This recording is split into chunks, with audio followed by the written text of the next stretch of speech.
Good morning বন্ধুরা, তোমরা সবাই কেমন আছো? আশা করি তোমরা ভালোই আছো। আমিও ভালো আছি। সকাল থেকে ব্লগটা স্টার্ট করছি। বন্ধুরা, ভাতটা বসিয়ে দিয়েছি, ভাতটা ফুটেও গেছে।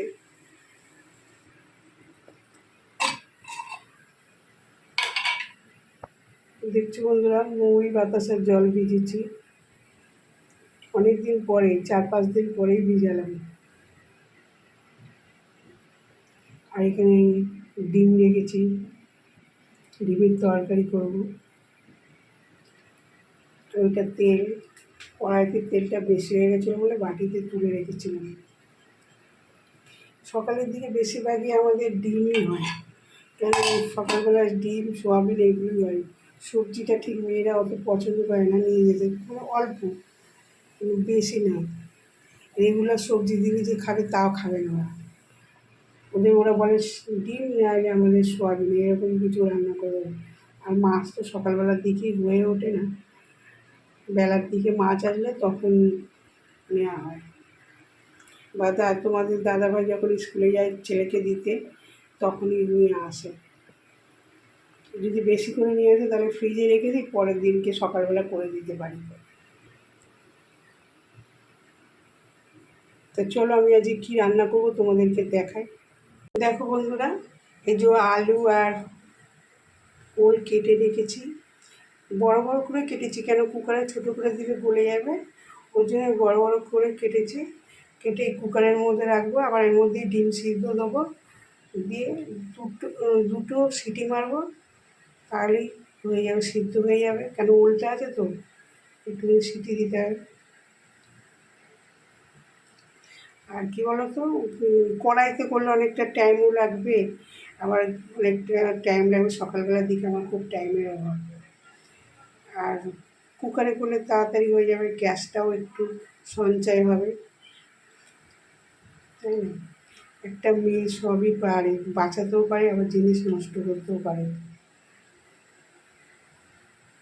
তো চলো বন্ধুরা, আমি এটা সিদ্ধ বসিয়ে দিই। দেখো বন্ধুরা, ডিম আলু সব একসাথে সিদ্ধ বসাবো, তারপরে মশলাটা করব, তারপর ফিরছি আবার তোমাদের সাথে কথা বলতে। বন্ধুরা দেখো, আলু আর সব সিদ্ধ করে দিয়েছি, ডিম ওল সব সিদ্ধ হয়ে গেছে। কড়াইতে তেল বসিয়ে দিয়েছি গরম করতে, এবার ডিমগুলোকে ভেজে নেবো, তারপর আমি তরকারিটা বানাবো। বন্ধুরা, দুপুরের খাবার নিয়ে চলে এলাম। সকালে যা রান্না করেছি সেই রান্নাটা, শুধু এক্সট্রাই ঢ্যাঁড়সটা ভেজেছি, আর কিছু রান্না করিনি। দুজন তো, ওর জন্য আর ইচ্ছা করলো না রান্না করতে। এই ডিমের তরকারি দিয়ে হয়ে যাবে, আর ঢ্যাঁড়স ভাজা, আর এর মধ্যে সেই ভাত আছে। আর এই দেখো না, আমার মেয়েকে সকালবেলা যখনই এক হাতে দু হাতে যাই ভাত দিই না কেন, এইটাও রেখে দিয়ে চলে যাবে সাইড দিয়ে। আমি ওকে বলি কী রে, তুই কি আমার জন্য প্রসাদ রেখে যাস? বলে হ্যাঁ, এই প্রসাদ রেখে যায়, একদিন এই প্রসাদটা পাবে না, তখন আমার জন্য মন খারাপ হবে। জানো তো বন্ধুরা, তাই বলতে চাইছি, যখন ওর বিয়ে হয়ে যাবে তখন তোমাকে তো আর দেবো না, তখন তুমি পাবে না, তখন আমার জন্য তোমার মন খারাপ হবে, এই কথাটাই ও বলতে চাইছে। আর আমি এই সত্যি কথা, এই ভাতটা ফেলি না, ও সাইডে রেখে যায় তো আমি খেয়ে নিই।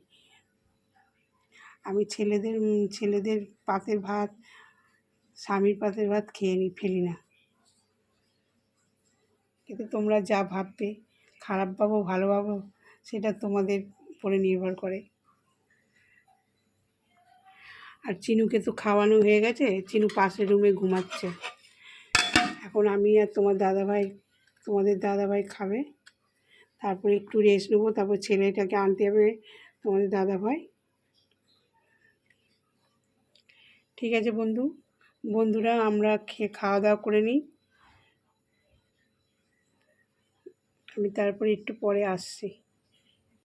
বন্ধুরা, তোমাদেরকে আমি একটা জিনিস দেখাচ্ছি, দেখো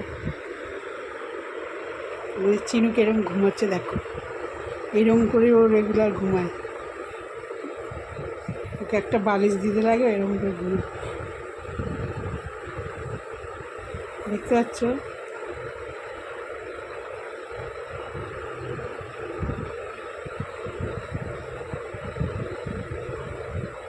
মানে শুকিয়ে গেছে দেখছি।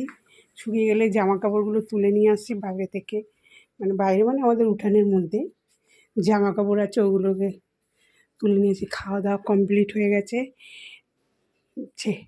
এই টুকটাক কাজ করতে করতেই আবার ছেলে পড়তে যাবে, টিউশনি পড়তে যাবে।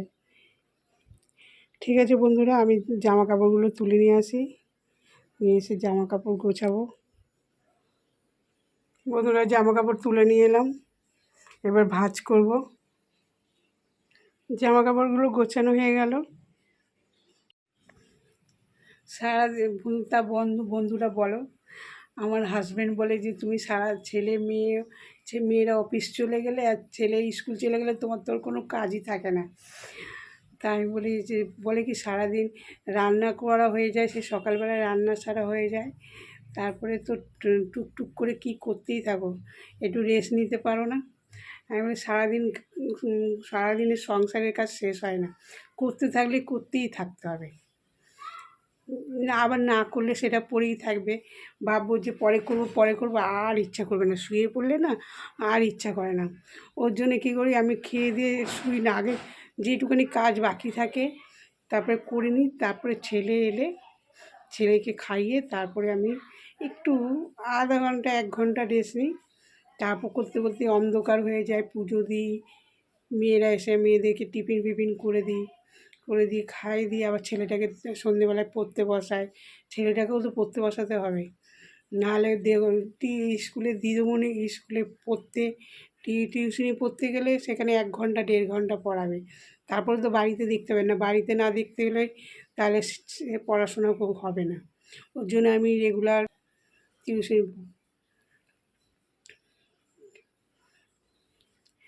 তা রাখছি বন্ধুরা, এখন এই যে কটা কাজ আছে করে নিই, তারপরে আমি পরে আবার আসবো।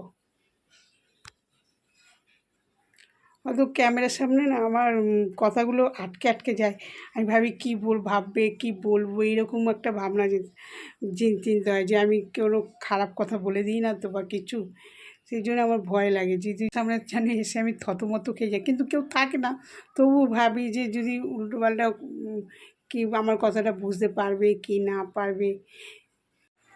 বন্ধুরা এখন বাজে সন্ধ্যে 6:30, এখন আমি সন্ধ্যে দিয়ে এলাম, সবাইকে টিফিন করে দিই। 2 মেয়ে এখনও আসেনি অফিস থেকে, ছেলেও টিউশনি পড়ে চলে এসছে।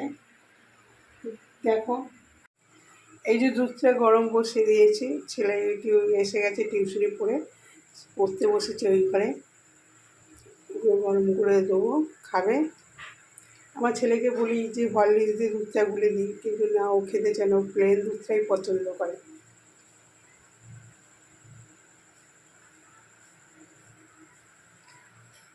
আর এই যে চিনুর জন্য বিস্কুট ভিজিয়েছি, চিনুকে খাওয়াবো।